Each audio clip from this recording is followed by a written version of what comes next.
अस्सलाम वालेकुम वरहमतुल्लाहि वबरकातुहू। मैं हूं मोहम्मद तकी और आप देख रहे हैं अल अरीज मीडिया। दोस्तों, एक शख्स ने मुफ्ती तारिक मसूद साहब से सवाल किया कि जिस शख्स के दिल में सिद्दीक अकबर रज़ियल्लाहु तआला अन्हु का बुग़्ज़ हो, आया वो शख्स मुसलमान है या काफिर? तो मुफ्ती साहब ने क्या जवाब दिया है, चले हम इस वीडियो में देखते हैं।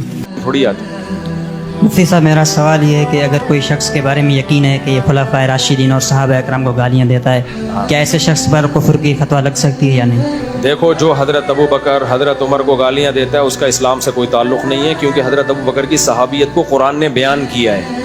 इसलिए अल्लामा शामी ने लिखा है जो हज़रत अबू बकर की सहाबियत का इनकार करे वो गैर मुस्लिम है, काफिर है, वो मुसलमान नहीं हो सकता। इस्लाम का बुनियाद सहाबा पे खड़ा है, नेमत सिद्दीकी उनका ये एजाज बड़ा है, वो जन्नती इंसान है जो उनसे जुड़ा। उम्मीद करता हूँ आप हजरात को ये वीडियो अच्छी लगी होगी। अगर आप हजरात को ये वीडियो अच्छी लगी है तो वीडियो को लाइक कर दें, और अगर आप हमारे चैनल में नए हैं तो चैनल को लाजमी सब्सक्राइब करें, और कमेंट में ज़रूर ये बताएं कि खलीफा बिला फसल कौन है।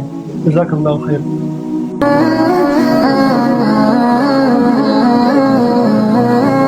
Al Areej Media by Mohammed Taqi.